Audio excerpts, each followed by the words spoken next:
Halo Studio Lovers, di politik tak ada kawan dan musuh abadi, yang ada hanyalah kepentingan abadi.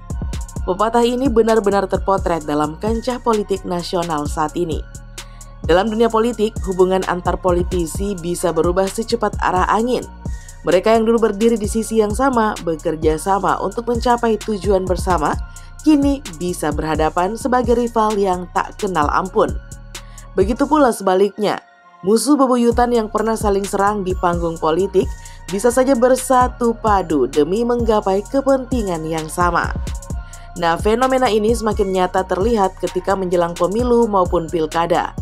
Beberapa tokoh politik yang sebelumnya akrab dan bersekutu, kini justru berhadapan sebagai rival dalam pertarungan kekuasaan. Lantas, siapa sajakah politisi yang dimaksud? Nah, simak rangkuman dari tim Studio Langit berikut ini.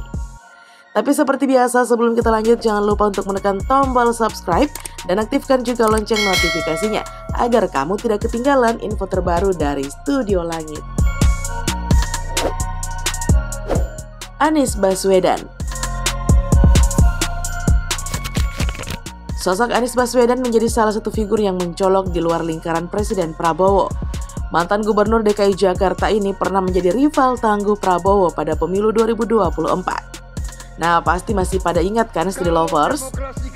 Ketegangan antara keduanya bukan hanya disebabkan oleh persaingan politik saja, tetapi juga oleh kritik tajam Anies yang pernah memberikan nilai 11 dari 100 terhadap kinerja Prabowo sebagai Menteri Pertahanan dalam sebuah debat Pilpres kemarin. Nah, menariknya nih Studio Lovers, hubungan keduanya tidak selalu buruk. Pada 2017 lalu, Prabowo yang menjabat sebagai Ketua Umum Partai Gerindra bahkan mendukung Anies untuk maju dalam Pilkada DKI Jakarta bersama Sandiaga Uno. Nah, saat itu elektabilitas Anies sedang merosot akibat pemecatannya sebagai Menteri Pendidikan. Prabowo bahkan dikabarkan menggunakan dana pribadinya untuk mendukung kampanye Anies. Namun hubungan tersebut berubah lantaran Anies tetap mencalonkan diri pada Pilpres 2024. Meskipun ada kabar kalau keduanya memiliki kontrak politik yang seharusnya mencegah Anies menjadi rival Prabowo. Kini Anies tidak memiliki jabatan strategis dan kegagalannya mendapatkan dukungan partai besar seperti PDIP semakin memperburuk posisi politiknya. Waduh, Mas Anies.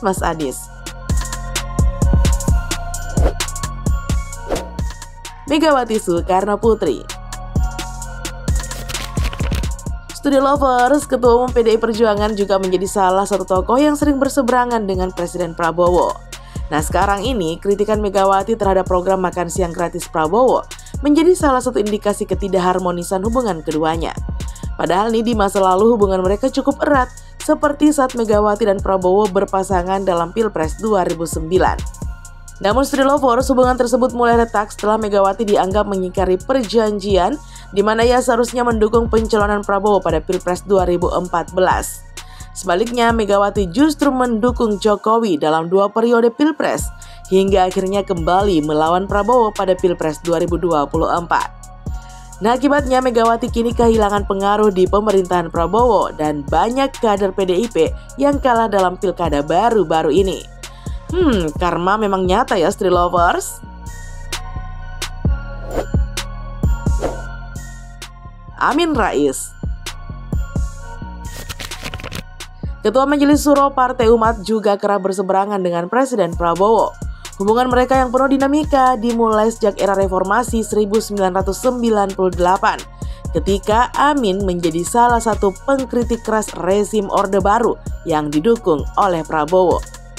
Meskipun sempat mendukung pencalonan Prabowo pada Pilpres 2014, hubungan keduanya kembali merenggang.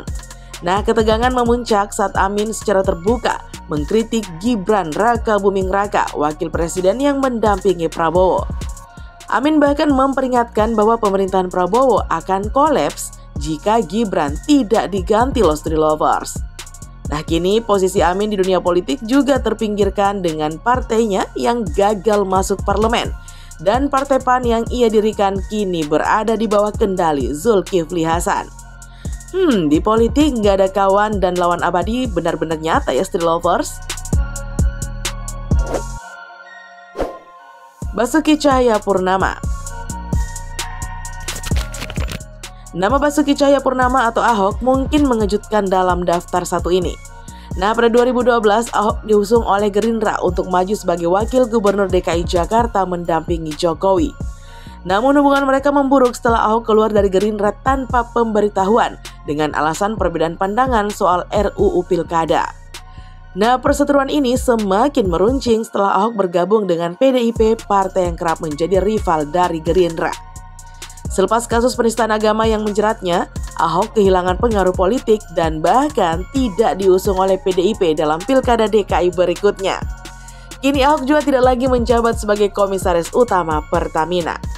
Nah, begini nih resiko yang diambil ketika berseberangan dengan kekuasaan.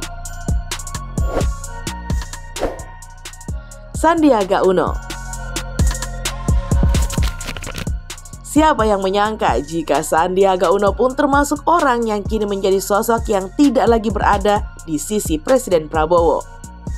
Nah, padahal nih, jika kita tarik mundur ke belakang, Sandiaga Uno pun menjadi salah satu sosok yang diusung oleh Gerindra untuk maju ke Pilgub DKI mendampingi Anies beberapa tahun lalu.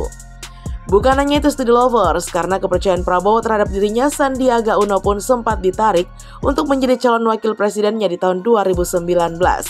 Jadi seharusnya hubungan keduanya benar-benar sangat erat, bukan? Nah, apalagi seperti yang kita ketahui, Sandiaga Uno dan Prabowo bersama-sama masuk dalam Kabinet Indonesia Maju Presiden Jokowi.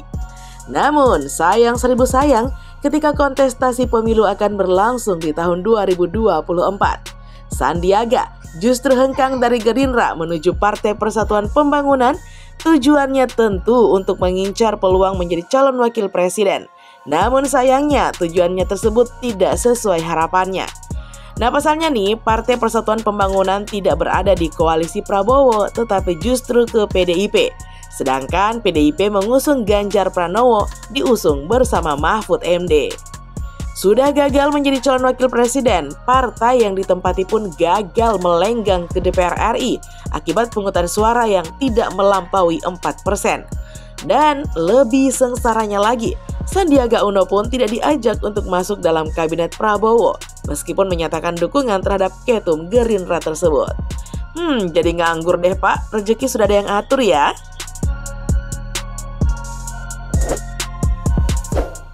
Wiranto.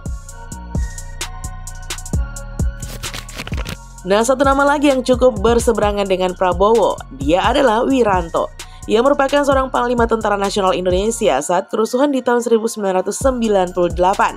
Dan pada saat itu, Prabowo dikabarkan menjadi bawahan dari Wiranto.